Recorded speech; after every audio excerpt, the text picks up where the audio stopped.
इस सृष्टि का सृजन कैसे होता है, कृपा करके जरा ध्यान से सुनिए।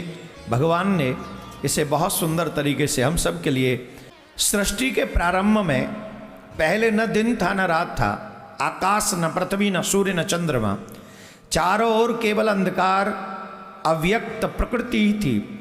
उस समय केवल परब्रह्म परमात्मा नारायण ही विद्यमान थे। वे निर्गुण निराकार आदि अनादि अनंत वही थे। भगवान की इच्छा से सबसे पहले मूल प्रकृति माया प्रकट हुई। प्रकृति के महतत्व उत्पन्न हुआ। महतत्व से अहंकार की उत्पत्ति हुई। अहंकार 3 प्रकार का माना गया, सात्विक, राजस और तामस। इन्हीं से आगे की सृष्टि का विस्तार हुआ। 5 महाभूत और इंद्रियों की रचना हुई।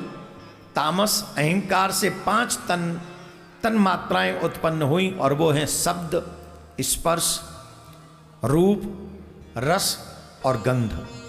5 तन मात्राएं क्या हैं, जरा ध्यान से सुने।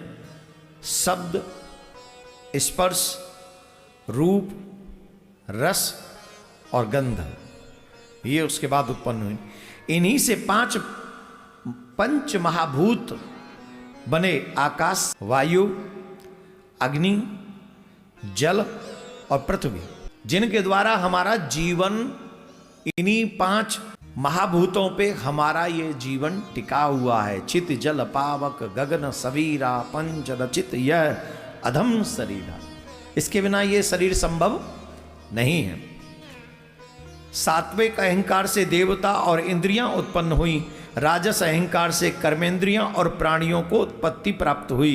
नारायण जल में शयन करने के कारण उन्हें नारायण कहा गया। जब सृष्टि का आधार तैयार हुआ तब सर्वत्र जल ही जल था।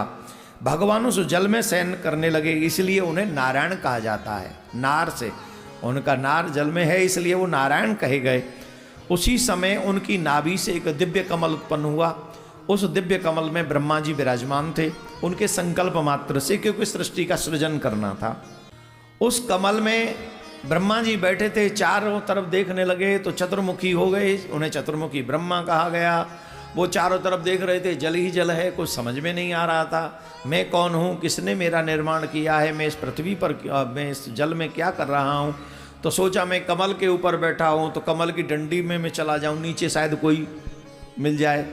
तो कमल की डंडी में से अंदर ही अंदर उन्होंने प्रवेश किया। हजारों वर्ष हो गई, कोई था नहीं मिला।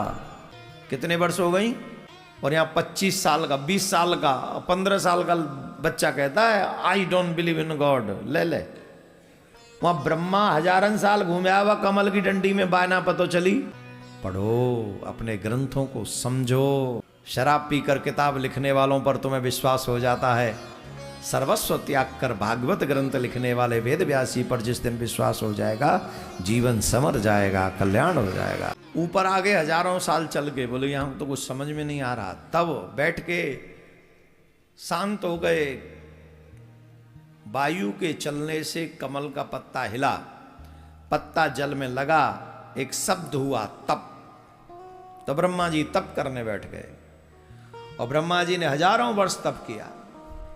हजारों वर्ष तप करने के बाद श्री नारायण प्रकट हुए और श्री नारायण ने प्रकट होकर उनको सृष्टि की रचना करने का आदेश दिया। तब ब्रह्मा जी का आदेश पाकर, नारायण का आदेश पाकर ब्रह्मा जी ने मानस पुत्रों को जन्म दिया। वो मानस पुत्र हैं 4, सनक, सनंदन, सनातन, सनत कुमार। ये 4 उनके मानस पुत्र हैं। ये चारों वैराग्य धारण करके विवाह को छोड़कर, गृहस्थ को छोड़कर चले गए और उन्होंने वैराग्य धारण किया। उन्होंने सृष्टि का विस्तार नहीं किया। रुद्र और अन्य सृष्टि की रचना ब्रह्मा जी के क्रोध से शिव रुद्र का प्रकट हुए और फिर मरीचि, अत्रि, अंगिरा, पुलस्त्य, पुलह, क्रतु, वशिष्ठ, भृगु, नारद आदि प्रजापतियों की उत्पत्ति हुई ब्रह्मा जी के द्वारा। मनु शत्रुपा, ब्रह्मा जी ने स्वयंभू मनु और उनकी पत्नी शत्रुपा जी को उत्पन्न किया। इन्हीं से मानव जाति की वृद्धि हुई। मनु की संतान होने के कारण हमें मानव कहा गया।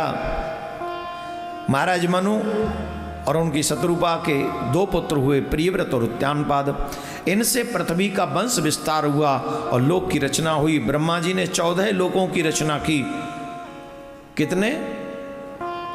जोर से। तो 14 लोकों के नाम सुनो। 7 लोक हैं